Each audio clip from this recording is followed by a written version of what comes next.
Ladies and gentlemen, welcome back to another episode of the Supernatural Files, where we dive into the unexplained and the supernatural realm itself. Today, we are venturing into the afterlife with the creature that has been passed down from generation to generation, known as the Grim Reapers, also known as Death. Death is imagined as a personification force. In some mythologies, a character known as the Grim Reaper, usually depicted as a berobed skeleton wielding a scythe, causing the victim's death by coming to collect the person's soul. Other beliefs hold the specters of death is only the body and to guide the deceased to the afterlife without having any control of how or when the person will die. Others behold the belief of the specter. Specter of death is only a psychochomp, a benevolent force who serves gently to sever the ties between the soul and body and to guide the deceased into the afterlife without having control of how or when the body dies. Death is personified as being a male character, but in some other cultures, it is believed that death is a female character as well. The concept of death as a personified being is timeless, being as old as time itself. But the grim figure of a hooded skeleton carrying a scythe was not very evident until the medieval times, during a time where morality was seen as a pivotal to society and fear of the unknown was high. It was perhaps unsurprising that life's greatest mystery, death, would overcome to be vied in the medieval time as frightening and ever-present. The ghostly phantom of death became known in time as the Grim Reaper, and although as a neutral force and was feared in the past as it is today, but today the Grim Reaper is viewed as a needed figure, just as death is as necessary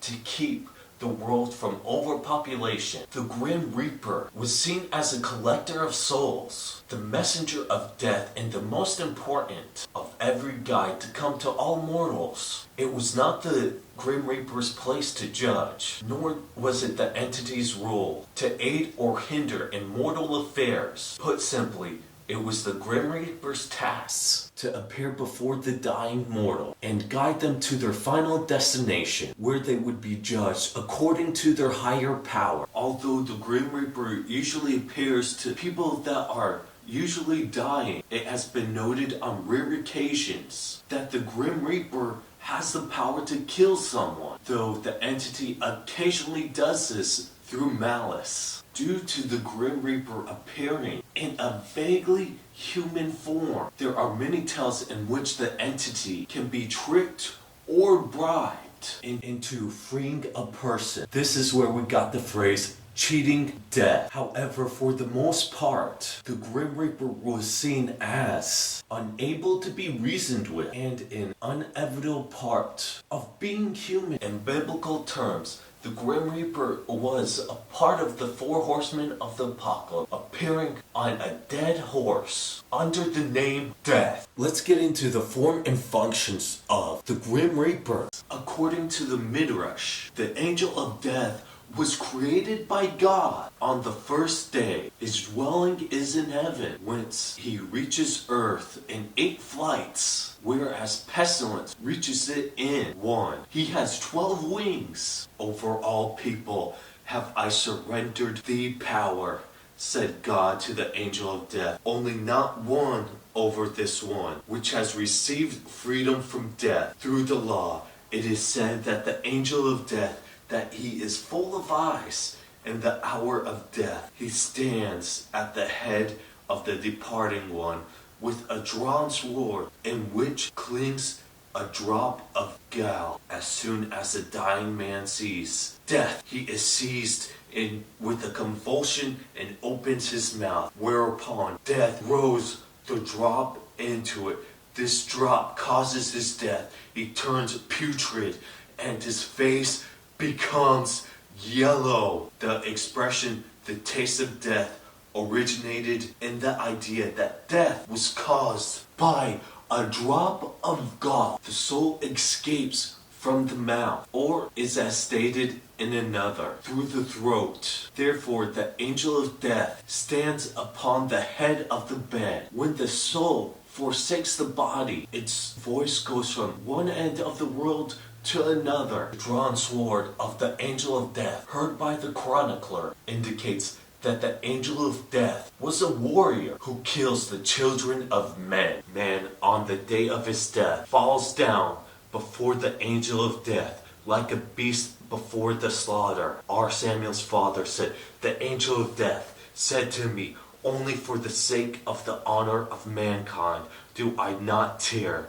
off their necks as is done to slaughter beasts." In later representations, the knife sometimes replaces a sword, and reference is also made to the cord of the angel of death, which indicates killing by throttling. Moses says to God, "I fear the cord of the angel of death." Of the 4 methods of Jewish execution, 3 are named with connection to the angel of death: burning by pouring hot lead down the victim's throat, slaughtering by beheading, and throttling. The angel of death administers the particular punishment that God has ordained for the commission of sin. A particular mantle belongs to the equipment of the angel of death. The angel of death takes on a particular form that will help him doing his job. He appears in the form of a beggar, imploring pity that the beggar should receive. When pestilence rages in the town, walk not in the middle of the street, because the angel of death strides there. If peace reigns in the town, walk not on the edge of the road. When pestilence rages in the town, go not alone into the synagogue, because there the angel of death stores his tools. If dog howls, the angel of death has entered the city. If they make sport, the prophet Elijah has come. The destroyer and the daily purr is the angel of death. Gabriel over kings, Capsiel over youths, Mashpir over animals, Moshpit over children, Af and Hamah over man and beast. Samael is considered in Talmudic texts to be a member of the heavens host, with often grim and destructive duties. One of Samael's greatest roles in Jewish lore is that of the main angel of death and the head of Satan's. Now let's get into the physical descriptions of the angel of death. Unlike earlier personifications of death, the Grim Reaper has a ghoulish appearance that has made him a favorite of Halloween for many generations. The Reaper's look started as a long black cloak wrapped all the way around the specter's body and shrouds his face beneath the hood. It is usually loose and tattered, so the bits of black flutter in the wind as the Reaper moves. In his hand, the Reaper carries a scythe, a long pole with a curved fixed blade on top. The scythe is traditionally used to harvest crops at the end of fall. In the Reaper's case, it is used to harvest the souls at the end of the person's life. Finally, he may travel on a white or pale horse, or in a chariot with white horses. For people that have glimpsed at the figure of the Grim Reaper beneath the cloak and live to tell the tale, most legends paint the Reaper as a skeleton with no head, but few have looked beneath the hood and claim there is nothing more than a black void. Grim Reaper's appearance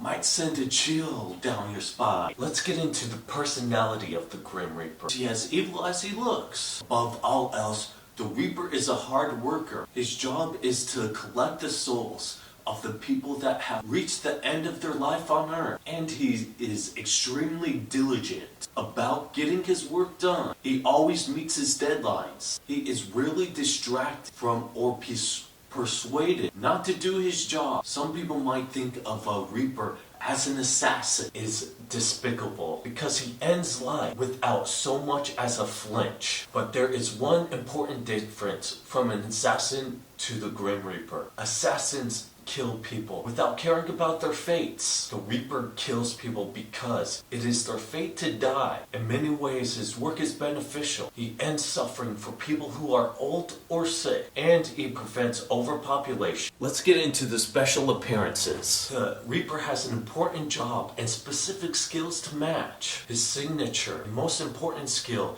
is to separate the soul from the body. Most stories claim that the mere presence of the Reaper begin to draw the soul from the body with the strokes of one bony finger. He can break your bond with the mortal world forever. After the Reaper has collected your soul, he will serve as a psychochomp, a guide who helps you find your way into the next realm. A few stories have described of heroes that have tracked the Grim Reaper or convinced him not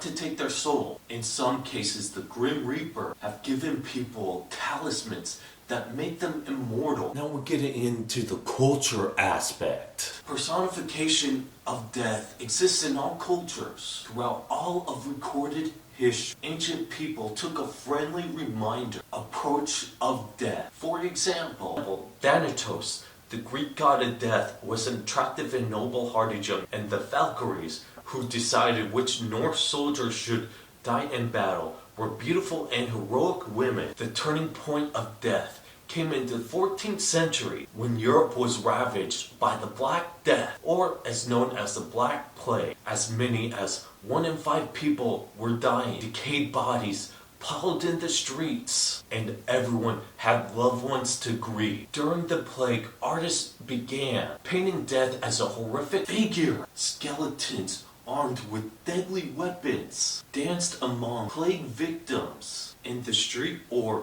rode white horses with wings full of bodies attached. Eventually, a black cloaked figure, first recognizable Reaper, began appearing at the head of these ghastly processions. His dark costume and curved weapon may have been inspired by the plague doctors, who wore dark shrouds and bird-like masks to protect them from breathing in the infected air. The term Grim Reaper didn't appear until the 19th century, although Grim was a popular nickname for death, dating all the way back to the 13th century. Now let's get into modern adaptations. Today, the Grim Reaper continues to lord over all imagination. He has become the world's most popular personification of death. Fantasy and horror pay homage to the Grim Reaper. Films like Scream and Goblin have played off his dark looks, and books like J.K. Rowling's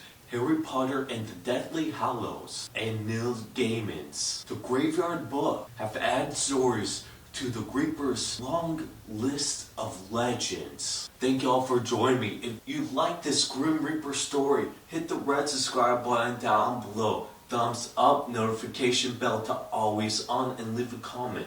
I don't know about you, but we probably won't know about the Grim Reaper until we are ready to die. And then how can we tell anyone if he brings our soul into the next realm for our new life to start? Like always, I'll see you guys in the next one. See ya.